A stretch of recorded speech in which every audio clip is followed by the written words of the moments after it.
বন্ধুরা, আপনাদেরকে অনুরোধ করব আজকের ভিডিওটি দেখার জন্য। আপনারা আজকের ভিডিওটি দেখলে আপনাদের ভীষণ ভালো লাগবে এবং প্রকৃতির প্রতি কতটা ভালোবাসা তৈরি হবে এবং প্রকৃতি যারা ভালোবাসেন তাদের তো ভীষণই ভালো লাগবে। তো দেখুন, আমরা কিন্তু মানুষ, আমরা কিন্তু সব কিছু বুঝতে পারি। পশু পাখি পতঙ্গ এই ধরনের প্রজাপতি এরাও কিন্তু বুঝতে পারলেও কিন্তু এদের কিন্তু কখনো কিছু করণীয় থাকে না। তো কি হয়েছে সেটাই আজকে আপনাদেরকে ভিডিওর মাধ্যমে বলবো। তো দেখুন, আমার কিন্তু বাড়িতে সুন্দর একটি ছাদ বাগান রয়েছে। আর সেই ছাদ বাগানে কিন্তু এরকম প্রতিদিনই প্রচুর রং বেরঙের প্রজাপতি কিন্তু এসে বাগানে বসে। তো প্রতিদিনের প্রজাপতিগুলো আপনাদেরকে দেখালাম না, শুধুমাত্র অল্প একটু প্রজাপতি আপনাদের সঙ্গে শেয়ার করলাম। এবারে মূল কথাতে চলে এসেছি। বন্ধুরা দেখুন, আমাদের কিন্তু এই পতঙ্গ প্রজাপতি প্রত্যেকটি প্রাণীকে ভালোবাসা এবং এদেরকে বাঁচানোর দায়িত্ব কিন্তু আমাদের হাতে রয়েছে।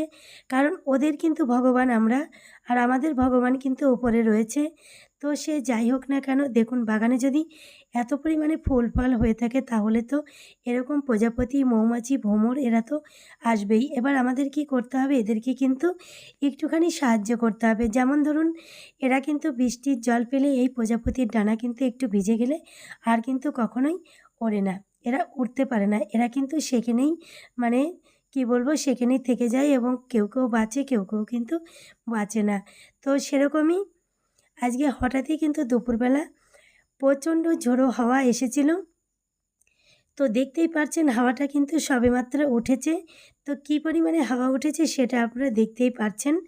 তো আমার কিন্তু অভ্যাস, আমি যখন এরকম ঝোড়ো হাওয়া ওঠে আমি কিন্তু দৌড়ে চলে যাই বাগানে, যে কোন টবটা পড়ে যাচ্ছে, কোন টবে হাওয়া লাগছে, বাতাস লাগছে বা কোন গাছটি এলোমেলো হয়ে যাচ্ছে সেগুলো দেখার জন্য, এবং পাখি পক্ষী ভ্রমর এগুলো আটকে রয়েছে কিনা সেগুলোকে কিন্তু বের করে দেওয়ার জন্যই কিন্তু আমি বাগানে ছুটে যাই। তো এই যে দেখতে পাচ্ছেন জঙ্গল, এই জঙ্গল কিন্তু সম্পূর্ণ আমার একটি ছাদ বাগান। তাহলে বুঝতেই পারছেন এর মধ্যে যদি কোনো ছোট পাখি টাকির বাচ্চা থাকে সেগুলো কিন্তু কখনো বেরোতে পারে না। অনেক সময় মায়ের সঙ্গে বাগানে এসে ঘোরাঘুরি করে কিন্তু বেরোতে পারে না, তখন কিন্তু তাদেরকে আমি বের করে নিয়ে যাই। তো আজকে কি হয়েছে সেটাই আমি আপনাদেরকে বলবো এবং ভিডিওর মাধ্যমে দেখাবো। দেখুন, আমি কিন্তু এই ঝোড়ো হাওয়ার মধ্যেই কিন্তু ভিডিও করছিলাম, কারণ এই সুন্দর হাওয়া কিন্তু দেখতে আমার প্রকৃতির সঙ্গে থাকতে কিন্তু ভীষণই ভালো লাগে, সেগুলো কিন্তু আপনারা অনেকেই জানেন। তো এবারে এর মধ্যে কিন্তু একটি কালো রঙের প্রজাপতি আটকে পড়েছে, আর সেটা আপনারা দেখতেই পাচ্ছেন। সে কিন্তু বারবার কোনো না কোনো গাছের ডালে বা পাতাতে কিন্তু বসার চেষ্টা করছিল, কিন্তু বারবার সে মুখ থুবড়ে পড়ে যাচ্ছিল। এবার আমি চিন্তা করলাম যে প্রজাপতিটিকে অবশ্যই বাগান থেকে বের করতে হবে এবং এই হাওয়ার মধ্যে কিন্তু ছাড়া যাবে না, কারণ ছাড়লে সে কিন্তু আর উড়ে ওর বাসাতে যেতেই পারবে না। তাই কিন্তু আমি ওপর থেকে চলে এলাম সরাসরি নিচে, আমার ঘরে নিয়ে এলাম। এবার আমার দুষ্টু কিন্তু দেখছে এবং ও কিন্তু খুব ভালোবাসে এই জিনিসগুলো।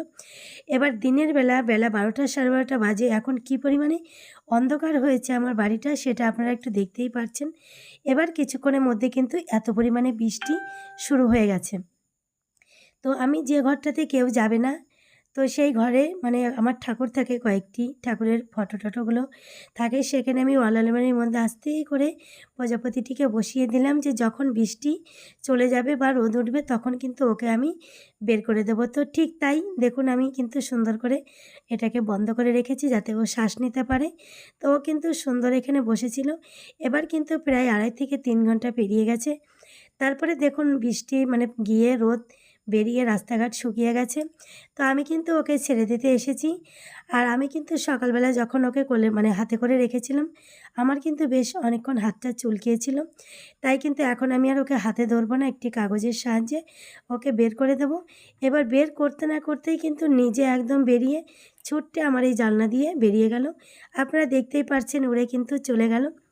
তো এই ছিল আজকের কাহিনী। কেমন লাগলো জানাবেন।